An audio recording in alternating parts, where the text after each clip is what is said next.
Gautam Buddha story. एक दिन गौतम बुद्ध अपने शिष्यों के साथ एकदम शांत बैठे हुए थे। उन्हें इस प्रकार बैठे हुए देख शिष्य चिंतित हुए कि कहीं वह अस्वस्थ तो नहीं है।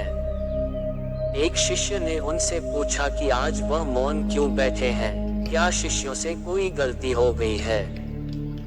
इसी बीच एक अन्य शिष्य ने पूछा कि क्या वह अस्वस्थ है, पर बुद्ध मौन रहे। तभी कुछ दूर खड़ा व्यक्ति जोर से चिल्लाया, आज मुझे सभा में बैठने की अनुमति क्यों नहीं दी गई है। बुद्ध आंखें बंद करके ध्यान मग्न हो गए। वह व्यक्ति फिर से चिल्लाया, मुझे प्रवेश की अनुमति क्यों नहीं मिली। इसी बीच एक उदार शिष्य ने उसका पक्ष लेते हुए कहा कि उसे सभा में आने की अनुमति प्रदान की जाए। बुद्ध ने आंखें खोली और बोले, नहीं, वह अछूत है, उसे आज्ञा नहीं दी जा सकती।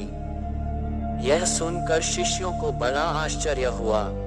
बुद्ध उनके मन का भाव समझ गए और बोले, हाँ, वह अछूत है।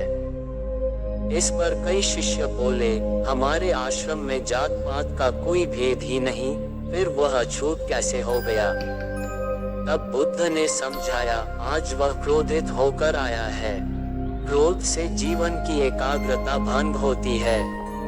क्रोधी व्यक्ति प्रायः मानसिक हिंसा कर बैठता है, इसलिए जब तक वह क्रोध में रहता है तब तक अछूत होता है।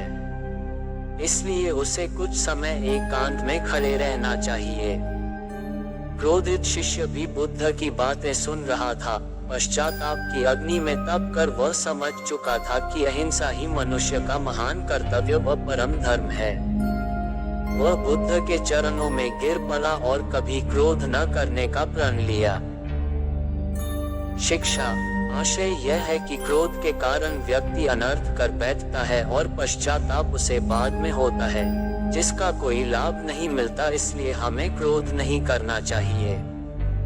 असल मायने में क्रोधित व्यक्ति अछूत हो जाता है और उसे अकेला छोड़ देना चाहिए। क्रोध करने से तन, मन और धन तीनों की हानि होती है। क्रोध से ज्यादा हानिकारक कोई और वस्तु नहीं है।